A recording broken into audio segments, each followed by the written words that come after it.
Justo Jesús había sanado a un ciego de nacimiento, que para todos sería como algo bueno.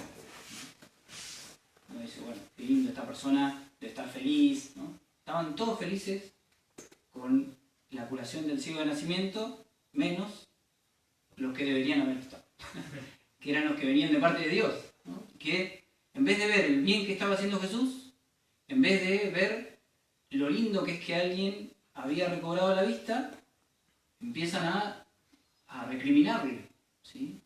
Y terminan echando a esta persona afuera de la sinagoga. ¿Sí? Eso que pasó a Jesús lo despierta y le hace acordar a algo, ¿sí? Que era un texto famoso, que era el texto de Ezequiel, Ezequiel 34, que tenía una larga historia, ¿sí? Pero que era un texto en el que el profeta Ezequiel les recriminaba a los pastores del pueblo. Le dice así: ¿no se debe dedicar el pastor a apacentar a sus ovejas? ¿Sí? Sin embargo ustedes, dice, han bebido su leche, se han vestido con su lana, han sacrificado a la rolliza, a la gordita, le digan, ¿sí? Y no han apacentado al rebaño. No han fortalecido a los débiles, ¿sí? No han cuidado a la enferma, ni han curado a la que estaba herida, no han hecho volver a la descarriada, ni han buscado a la perdida. Todo esto que ellos debían hacer, no lo habían hecho. ¿Sí? Para Israel, tener pastores, en este texto está hablando de los reyes y de los jefes civiles. Había identificado a los pastores con su pueblo, ¿sí? Con los reyes. ¿Sí? Para Israel, haber tenido reyes era todo un tema, porque acuérdense, ellos habían salido de Egipto y bueno, no tuvieron reyes de entrada, tuvieron jefes, jueces, y pedían un rey, porque veían que las naciones poderosas tenían reyes. Y Yahvé, ¿qué les decía? ¿Qué les decía? Yo soy tu rey. No vas a tener otro rey. Bancate tener este rey. O sea, estás pidiendo un reycito y tenés el rey de todo el universo que te eligió como pastor de tu pueblo. Bueno, Israel lo rechazó. Se dejó obnubilar por tener un rey, y tener cierto poder y fuerza como tenían los otros pueblos. Y claro, los reyes terminan echando moco, como todo rey, digamos, ¿no? Empezaron a aprovecharse de las ovejas, que eran de Dios. Empezaron a aprovecharse. Todos los textos que vienen después anunciando que va a venir un Mesías, decían más o menos esto. Bueno, a causa de lo que ustedes han hecho, las ovejas se han dispersado, le dice, son presas de las fieras del campo, ¿sí? Andan errantes, dando vuelta por ahí sin que a nadie les importe, ¿sí? Y andan dispersos por todo el país, y nadie sale a buscarlas. Casi la definición de lo que hizo Jesús. Y dice, aquí estoy yo contra estos pastores, reclamaré mi rebaño de sus manos, se los voy a sacar. Aquí estoy yo para cuidar personalmente a mi rebaño, y velar por él, y apacentarlos en tiernos pastos. Cuando viniese el Mesías, iba a ser esto. ¿Sí? Por tanto, este texto, que es el del buen pastor, no es solo una imagen tierna de cómo nos vinculamos con Jesús. Es esta declaración de Jesús que Él va a ser rey, que Él va a ser el que reine en el nombre del Padre, que Él va a tomar ese pueblo y va a cumplir aquello para lo que el pueblo está hecho. No estamos hechos para reyes de este mundo. Estamos hechos solamente para que Dios sea nuestro rey y nuestro pastor. ¿Sí? Y vamos a querer otros reyes, vamos a querer otros que nos manden, y vamos a seguir otras voces. ¿Sí? Pero Jesús es bien claro. Miren, ustedes están hechos para otra cosa. ¿Sí? Ustedes están hechos para Dios mismo, y Dios mismo va a reclamar su oveja a nosotros mismos. ¿Sí? El texto que digo, entonces, en ese momento Jesús se acuerda de este texto y dice, estos son estos pastores, estos que están acá, y los reyes con ellos, ¿sí? Los reyes de Israel. Son esos pastores que no han entrado por la puerta, ¿sí? Sino que son ladrones y asaltantes, que vienen a robar aquello que es de Dios, que son sus ovejas. más o menos hay que entender el contexto. No sé si, como para imaginárselo, ¿sí? Hay un corral, hay ovejas adentro, ¿sí? Cuando llega el pastor, ustedes saben que cuando ya las ovejas, yo no sé tanto de campo, no me voy a poner acá en un campesino, pero he escuchado y he visto también, en Tierra del Fuego hay mucho de esto, ¿sí? Que cuando escuchan el pastor o saben que, me hace acordar como a la Pacha cuando lo ve a Roberto, ¿viste? Como que sabe que viene su paseo, digamos. Bueno, así se ponen las ovejas cuando escuchan la voz del pastor, porque saben que van a salir y van a comer, ¿sí? Van a salir y van a comer. Y el que les abre, dice, entra, y este pastor entra por la puerta, no necesita entrar por otro costado, no necesita entrar por los lados. ¿Por qué? ¿Sí? Porque puede entrar por la puerta, porque el guardia, ¿sí? El portero lo conoce, entonces entra por ahí directamente, ¿sí? Uno puede pensar si esta es una historia, en realidad Jesús mismo se está reivindicando como rey, ¿sí? Que Jesús entre por la puerta, ¿sí? En el redil de las ovejas, ¿sí? Es este pastor que viene, que baja a cuidar a sus ovejas, a reclamar sus ovejas, ¿sí? Y este portero que le abre en la historia de Jesús podría ser, por ejemplo, Juan el Bautista, que le abre la puerta y le dice, reconoce la voz, este es el Cordero de Dios, ¿sí? Reconoce la voz. Y las ovejas empiezan a escuchar esa voz y esa voz les resuena a Yahvé, les resuena lo que decía Dios, los hace pensar, piensen en esta gente que decía, este habla distinto, tiene otra autoridad. ¿Sí? Las ovejas empezaron a escuchar esa voz y empezaron a reconocerlo. ¿Sí? Las ovejas atienden su voz. Luego llama a cada una por su nombre. ¿Sí? A cada una por su nombre o una por una. Si pensamos en la historia de Jesús, fue este Jesús que fue a buscar a cada uno de esas ovejas perdidas. Los discípulos son ellos, pero también hay un montón que en el Evangelio se le menciona el nombre, ¿sí? Por ejemplo, Zaqueo, por ejemplo, Lázaro, ¿sí? O sea, cuando se menciona el nombre de la persona, ¿sí? Son estas ovejas. Jesús cuando pronuncia el nombre es la totalidad de la persona. Toda la persona es el nombre. Una por una, porque Jesús viene a salvar un pueblo, pero no masificadamente, no es una salvación colectiva, no es un comunitarismo, es una salvación individual, personal, y a la vez en todo el pueblo. Y las saca fuera de ese. ¿Sí? Este texto, del ciego de nacimiento, acuérdense, una vez que lo curan, ¿qué hacen? Lo sacan afuera de la sinagoga. El texto está escrito para que todos aquellos que escucharon la voz del pastor Jesús y lo siguieron, ¿sí? En ese momento, en el año 100 aproximadamente, estaban siendo expulsados afuera.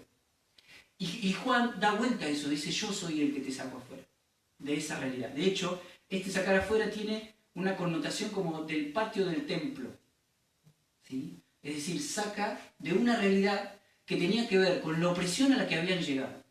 ¿Sí? Los fariseos le habían, y los reyes del pueblo le habían cerrado las puertas del reino a la gente. Solo algunos selectos podían entrar. Jesús empieza a abrir la puerta, que es Él, y empiezan a entrar. Aquellos que a esto les molesta tanto. ¿Sí? Los saca fuera, como en toda vocación, Dios saca fuera de esa realidad. ¿Sí? Y cuando ha sacado a todas, dice, va delante de ellas. ¿Sí? ¿Quién va delante de ellas? Dice Miqueas, el que abre camino subirá delante de ellos, abrirán camino, pasarán la puerta y por ella saldrán. Su rey pasará delante de ellos y Yahvé a la cabeza. ¿Sí?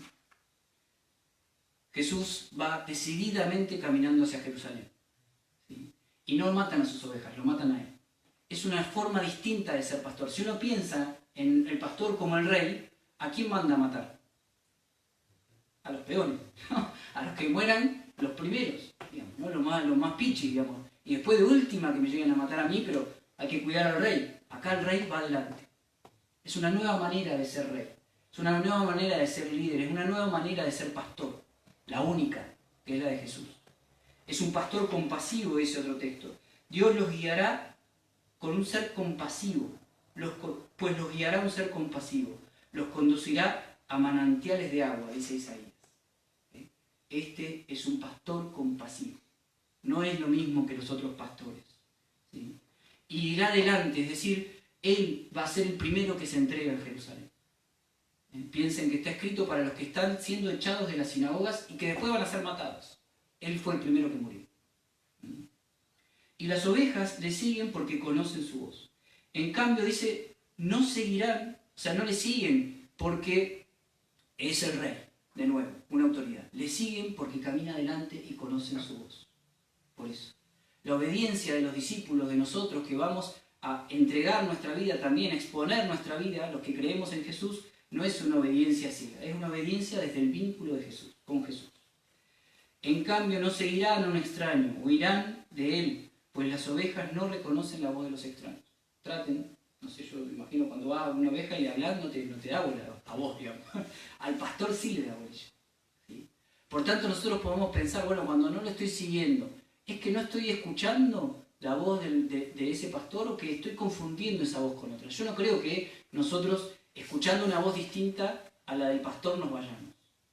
Escuchando a un extraño, nos vayamos.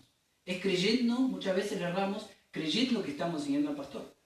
¿Sí? Incluso pecamos, erramos, eso es pecar, ¿sí? Incluso creyendo que estamos siguiendo al pastor. ¿Sí? Nadie sigue escuchando la voz del diablo, ¿se entiende? Nadie peca escuchando la voz del diablo que te dice tenés que pecar y ser malo. No, o sea, creemos que lo que estamos haciendo está bien, entre comillas, aunque nos damos cuenta internamente que no. Estamos escuchando la voz nuestra, que también se disfraza de ladrón, ¿no? Y que nos hace creer que no somos más ovejas de Dios. Entonces, como no entendían estos tipos de la comparación, les empieza a describir. Esto es una comparación donde describe todo, la puerta y el buen pastor. Y ahí después recién empieza con la puerta de las ovejas. Como les compartía, una imagen que no causa ninguna devoción, por lo menos a mí. Que te digan que Jesús es una puerta, no causa mucha devoción. ¿Viste? Bueno, acá dice, después cuando la profundizás en una imagen linda, dice así. En cambio, no sé, bueno, eso ya está. Jesús les dijo, en verdad les digo, yo soy la puerta de las ovejas. Y uno piensa, ¿qué significa este Jesús que nos abrió definitivamente las puertas del cielo, del reino? La muerte de Jesús, este que camina adelante nuestro y se entrega, es la puerta abierta del reino. Eso dice el prefacio de Pascua. Nos abrió definitivamente las puertas del reino. Él es esa puerta abierta, que es la que cerraron los fariseos. Él es esa puerta. Y piensen en... primero en la puerta abierta cuando nosotros nos decidimos a entrar en esa puerta, cuando recibimos esta invitación de Jesús a que esta puerta siempre abierta es para mí. Y podemos entrar libremente al vínculo con Dios, con el Padre. Pero yo me acordaba, bueno, ¿se acuerdan esta de la escalera de Jacob? ¿Sí? Como que la muerte de Jesús fue una escalera. ¿Sí?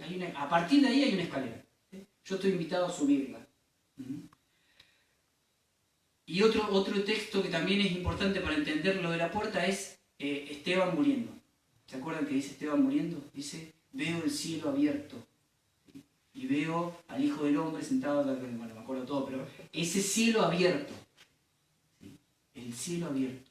Ya acá podemos ver el cielo abierto. Y porque vemos ese cielo abierto, nos animamos a entregarnos. ¿Sí? Yo soy la puerta. Si uno entra por mí, estará a salvo. ¿Sí? U otro texto dice, será librado. ¿Sí? Estará salvo como será librado. Y después dice, entrará y saldrá. Y encontrará pasto verde. ¿Sí? Uno dice, bueno, pero si entro al cielo, ¿para qué salir? ¿Sí? Bueno, entrar y salir es lo mismo que retener y perdonar. ¿Sí? Cuando en el Evangelio se usa eso, se usa la totalidad se habla de la totalidad, cuando usa contrarios. ¿Sí? Acá está hablando de que sos plenamente libre. Entrás totalmente libre, por amor a ese pastor que entró antes que vos a ese cielo. Es la plenitud de la libertad. Acá no hay un rey que te obliga, una institución a la que tenés que deber, no. Esto es simplemente y totalmente libre. Es una obediencia por amor, como la de Jesús al Padre. ¿Sí? Y termina el texto que hoy trabajamos, dice, el ladrón viene a robar, matar y destruir. Los que vinieron antes que él. ¿Sí? ¿Qué fueron esos? Los que se proclamaron falsos profetas, los que le cerraron las puertas del reino a la gente. Esos son los que vinieron a robar y a matar. ¿Y a robar a quién? A las ovejas que son de Dios. ¿Y quiénes pueden entrar y salir? Las ovejas. nosotros tenemos las puertas abiertas del cielo. Hay veces que vamos a querer salir, vamos a querer rajar, vamos a creer que esa puerta está cerrada. Nunca va a estar cerrada, esto es importantísimo. La puerta de Jesús nunca va a estar cerrada. Yo puedo querer cerrarla con toda mi fuerza y no la voy a poder cerrar, porque Él ya se entregó. Este texto, como les decía, entonces, se puede leer como dos cosas, ¿sí? Primero, hay un único pastor. Los demás son todos ladrones, asaltantes, o sea, hay un único pastor. Piensen que cuando a Pedro le dice de ser pastor, ¿se acuerdan del texto? Lo agarra y le dice Pedro, después de que Pedro se había mandado el moco de renegarlo, lo agarra, lo llama a la parte y le dice, Pedro, vení para acá. ¿Vos me amás? Sí, le dice Pedro. ¿Vos sabés qué te amo? Bueno, apacentá mis ovejas, le dice Jesús, no tus ovejas. O sea, nosotros estamos llamados también a ser pastores. Todos estamos llamados a cuidar a la débil, a curar a la enferma, a acercar a la descarriada, a la que se perdió. Todos estamos llamados en ese sentido a ser pastores. Pero no de nuestras ovejas, de las ovejas que son de Dios. ¿Sí? Entonces, hay dos. Lo primero entonces es este llamado a reconocerse oveja. Y vieron que mucho no nos gusta a veces ser oveja. ¿Sí? No nos gusta como que lo llano, lo pasivo, ¿viste? Como la oveja así, pobrecita que va y que la matan. No nos gusta mucho. ¿Sí? Pero esta oveja, es importante ser oveja. Primero, ¿por qué? Porque significa que tenemos un único pastor. Y que todos somos ovejas. Y que si yo no soy salvado, no puedo, ni un ciego no puede guiar a otro ciego. O sea, yo tengo que sentirme salvado. Tengo que sentir que escucho esta voz. ¿Sí? Conocer a Jesús, contemplar a Jesús, seguir su voz, que me llama. Esa es mi primera vocación. De hecho, eso significa iglesia, los convocados, los llamados. ¿Sí? Reconocerme oveja de Dios. Y por amor a Cristo, como Pedro, cuidar a sus ovejas. Por amor a Cristo, cuidar a sus ovejas. Y por tanto, esta primera vocación, y que creo que es por la que hoy tenemos que rezar, y rezamos por la Jornada Mundial de las Vocaciones. Hubo un tiempo que la vocación era ser cura o monja o religioso. Hubo un tiempo que, y se ponían todas las lecturas de perfección, tenían que ver con eso. Gracias a Dios vino el Concilio Vaticano II y dijo acá, hermanos, somos todos ovejitas, ¿sí? Todos los bautizados tenemos las puertas abiertas del reino plenamente. No hay nadie que tenga la puertita más abierta que otro o uno que la tenga más cerrada. Jesús abrió la puerta para todos. ¿Sí? Ahora, hay gente y hay algunos que son llamados, como hacía Jesús, a seguirlo a Él. Hay otros que son llamados a volverse a su pueblo. ¿Sí? Hay de todo tipo de llamados. ¿Sí? Entonces, hay diversidad de responder, hay diversidad de formas para responder a ese único llamado. Hoy rezamos por la vocación de todos. Pero especialmente también rezamos por la vocación también de todos que estamos llamados a ser pastores. ¿Sí? Vieron que ahora se jode mucho con la separación iglesia-estado. ¿Sí? Como si sacándose a la iglesia de encima se podrían sacar a Dios de encima. Digamos. La verdad es que solamente un presidente, un político, ¿sí? No sé si hay rey todavía, sí, algún rey, ¿sí? Será escuchado solamente si la voz resuena a la voz de Dios. Solamente. Solamente si suena a este guía compasivo. Piensen, por ejemplo, yo la verdad que últimamente como que no soy seguidor de ningún político, pero la aceptación de Fernández cuando empezó a cuidar la vida. La aceptación de Fernández cuando empezó a cuidar la vida. Creo que todos reconocimos ahí la voz de Dios. Y no soy ustedes saben que no soy ni peronista ni nada por el estilo. ¿No? Pero todos ahí reconocimos la voz de Dios. ¿Sí? Y ahí está la voz de Dios claramente. Prefiero cuidar la vida de la gente. ¿Sí? Hay otros que, en pos de que son imágenes, miren en Brasil, un tipo que supuestamente es cristiano dice, bueno, que se mueran, total, son 5.000, 6.000, ¿qué? 5.000, 6.000, no pasa nada, ¿sí? Y se siguen muriendo. Entonces, es mentira que un guía, un rey puede ser, o presidente puede serlo apartado de Jesús, apartado de Dios, ¿no? Solamente cuanto más humano sea, ¿sí? Será una persona que pastoreará como Jesús. ¿Sí? Y ojalá sea del partido que sea, nos toquen pastores en este sentido así. Después se la va a mandar como todo político, se la va a mandar como yo, cura, como cualquiera se la va a mandar. ¿Entienden? Pero en eso le pegó. Y en eso tuvo una aceptación plena. Todos dijimos, wow, alguien pensó en la gente. Todos. ¿Sí? Un presidente que dice, me importa que la gente no se muera. ¡Wow! Era tan difícil decir eso. Tan difícil decir, sí, me importa. Ahora hay que ver, porque también está lleno de pobres, porque ahora cada vez se queda más gente sin laburo, ¿sí? Ahora hay que dedicarse a eso, a esa decisión, claramente, ¿sí? Y hay mucha gente que ya está como diciendo, bueno, a ver, ¿cuándo activamos esto? Si hay que morirse, no morimos, dicen algunos, ¿no? Pero, no sé, el tipo sigue manteniendo esa postura, que me parece de Dios, y hay que reconocerlo, ¿sí? Después habrá que seguir pareciéndose a Dios en cuanto a ocuparse de los pobres, que ahora ya no tienen trabajo y no tienen morfina. Hay que seguir ocupándose, no basta con hacer simplemente eso. Lo segundo que son también llamados a ser pastores, creo yo, son los padres. ¿Sí? Los padres son llamados a ser pastores. ¿Y qué pastores, digamos? ¿No? O sea, primero por el vínculo intimísimo que tienen. En el texto de hoy dice, el del que sigue dice, las ovejas, yo conozco a las ovejas como mi padre me conoce a mí. O sea, el vínculo íntimo al que están llamados los padres, que deben cuidar a los débiles, que deben conocer su nombre, que significa amar a sus hijos por lo que son, sabiendo que sus hijos no son suyos, son de Dios. ¿Vieron esos padres que hacen que todo lo que el pibe haga todo lo que uno no puede hacer, ¿viste? O sea, no estás amando a tu hijo, digamos. O esos padres que dicen, ay, es el sentido de mi vida, digamos, ¿no? Quiero que me hagan madre o padre. Mentira, digamos, está mal eso, digamos. ¿Entiendes? O sea, eso es el hijo, no es tuyo, es de Dios. Y los padres lo tienen que entender a la fuerza, ¿vieron? Después de un tiempo lo empiezan a entender, que los hijos se lo empiezan como a sacar encima, pero este es un llamado a ser pastor, que conoce profundamente a su hijo y los ama por lo que son, ¿sí? Y que va delante de ellos. Vieron que hoy ya los padres y las madres no pueden ser más padres y madres por su autoridad solamente. Tienen que serlo por el ejemplo, ¿sí? Eso cuesta muchísimo. Y después nos toca a nosotros, ¿sí? También nosotros estamos llamados a ser pastores. Cuando la gente te dice, usted está más cerca de Dios, vos que rezás, vos que... tenés que hacerlo, digamos, es verdad. Vos sos imagen del pastor, del único pastor. ¿Sí? Y lo primero que el pastor tiene que saber, ¿sí? Pastores puede ser el mejor pastor o el peor pastor. Para los mejores pastores es una tentación muy grande, ¿sí? O los que la pegan y la clavan al ángulo todo el tiempo, que es apropiarse de las ovejas. Son mis ovejas, no son de Dios. Entonces yo soy como un grosso donde las ovejas me siguen a mí, ¿sí? Otra cosa que no debe olvidar el pastor, dice este Jesús, que sale a caminar delante de su pueblo y expone su vida. ¿Vieron la cantidad de veces que lo trataron de matar a Jesús? ¿Sí? Expuso su vida a riesgo. Como un pastor, cuando saca a las ovejas para que pasten, también corre riesgos, porque tiene que quedarse la noche afuera con las ovejas, a veces, ¿sí? Y eso implica que ande como un lobo dando vueltas, y eso implica un montón de riesgos. Bueno, las ovejas están tranquilas porque está el pastor. Y el pastor no se achica, ni se va, ¿sí? ni se escapa cuando viene el peligro.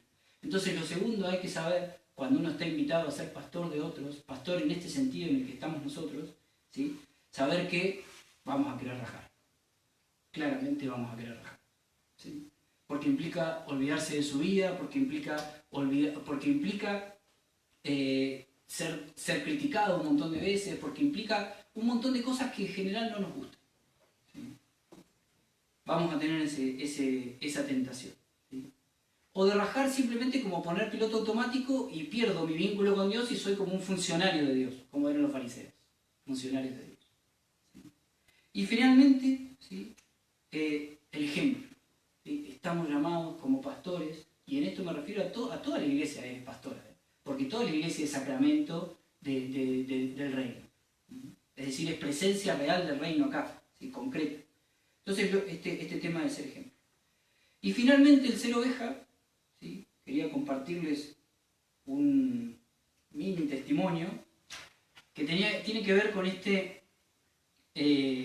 llamado a ser vocacional.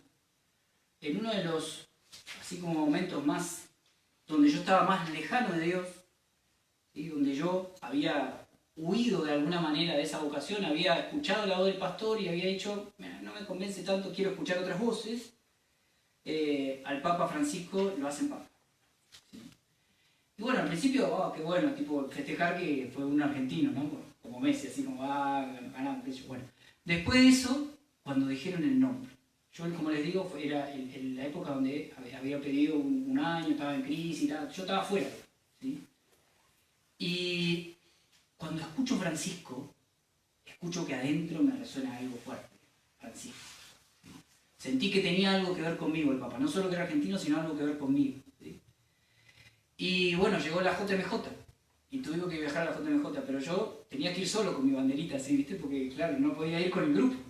Y tenía el pasaje, así tenía que ir sí o sí. Y yo fui como así como diciendo, ¿viste? Que uno está como más allá de la fiebre del Papa, ¿viste? Que vos llegabas a la JMJ y están todos locos por el Papa, quieren ver al Papa y tocar al Papa y mirar al Papa. Y yo llegué como diciendo, bueno, el Papa, no me voy a volver tan loco por el Papa, ¿no? Entonces me acuerdo el primer momento que pasa el Papa, Francisco, parecía, perdón, ¿no? Pero una vieja, lo más piadosa que había, loca, delirante, fanático por el Papa, queriendo acercarme, digamos. No sé qué me pasó, me volví un... Y me acuerdo que en uno de esos días, perdón, la señora, no, también puede ser un viejo, ¿no? Fanático, pero, o un chico, joven, bueno. El tema es que me volví fanático del Papa, después. Y bueno, quería verlo, porque era la voz del pastor, me sonaba, algo de Dios tenía, no sé qué tiene el Papa, porque era un tipo más. Yo me saqué una foto con él acá en la basílica y era un viejito bueno, digamos, no más que eso, digamos. Pero ahí era otra cosa, era la voz del pastor. Y me acuerdo cuando habló en Copacabana, dijo, era la noche de la vigilia, y a la tarde hubo una adoración. Y ahí fue cuando hizo esa gloriosa comparación con el fútbol, de América Latina con el fútbol, digamos, ¿no? Donde todos somos salvados en equipo y qué sé yo. Fue fantástico.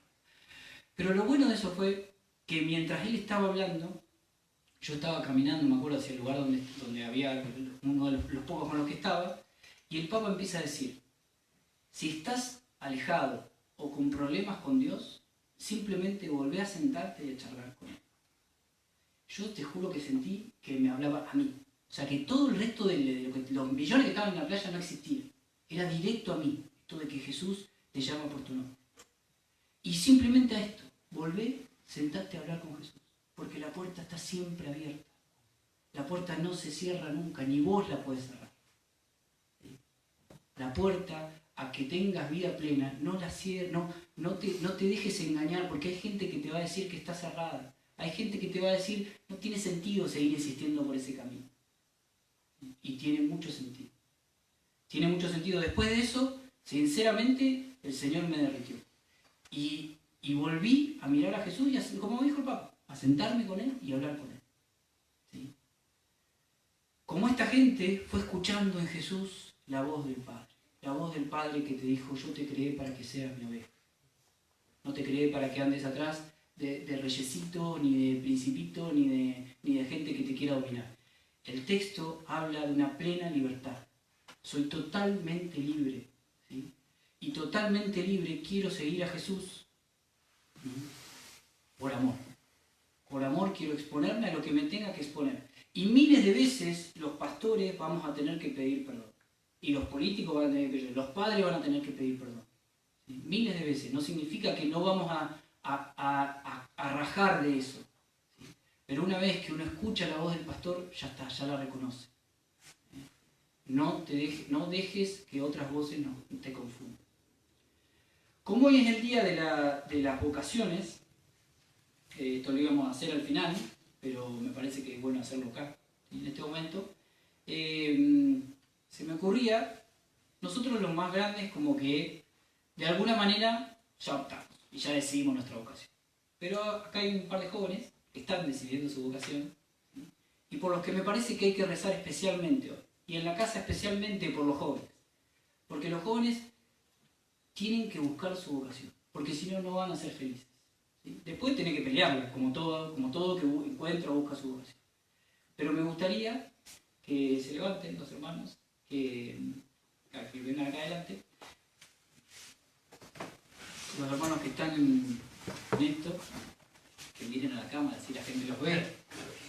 Porque hoy se reza por gente convenida, hoy, ¿no? Bueno, ya, yo veo aquí, ahí voy yo. Hoy se reza por gente concreta, ¿sí? Y no se reza... Ahí viene Dori. No se reza... Vieron que antes, cuando en la iglesia rezábamos por la vocación, era porque estábamos desesperados que nadie se hacía cura. Entonces rezábamos por las vocaciones para que se hagan más curas, digamos. No. En las vocaciones se reza para que la persona encuentre su camino, para que aproveche la puerta abierta. Punto. ¿Sí? Y la persona es totalmente libre. Entonces, recemos por estos hermanos nuestros, ¿sí? Ovejitas, que han escuchado esa voz, como los jóvenes que están en casa y que están discerniendo su vocación. Hay jóvenes, viste, que ahora la juventud se estira, así que puede entrar cualquiera, digamos. Pero aquel que esté buscando su vocación. ¿Sí? Acá tenemos varios que la juventud se estiró, digamos. Pero es estar discerniendo. Entonces le voy a pedir a los hermanos que levantemos la mano, ¿sí? Sobre ellos, y a la gente en la casa que, aunque sean hombres, a los más jóvenes, si no los tiene cerca, pero si no, pónganle la mano en la cabeza, en el hombro, y vamos a pedirle al Señor que los bendiga, que le dé la gracia de escuchar la voz del pastor que pronuncia su nombre, que le dé la gracia de enamorarse de esa voz del pastor y seguir a ese pastor que va delante. Que aprovechen siempre esa puerta abierta que es Jesús para encontrarse con el Padre. Que sean encendidos por la fuerza del Espíritu Santo para seguir con pasión la lucha por el reino. La lucha para que todos sean libres, para que todos que tengan una vida digna. La lucha para que el reino se haga realidad en esta tierra. Y para que todos deseemos, anhelosos, encontrarnos con el Padre y con nuestros hermanos en el cielo. Que Jesús, hermanos, los haga ovejas y pastores, los llame siempre y ustedes siempre escuchen su voz. En el nombre del Padre, y del Hijo, y del Espíritu Santo. Amén. Que Dios los bendiga, hermanos.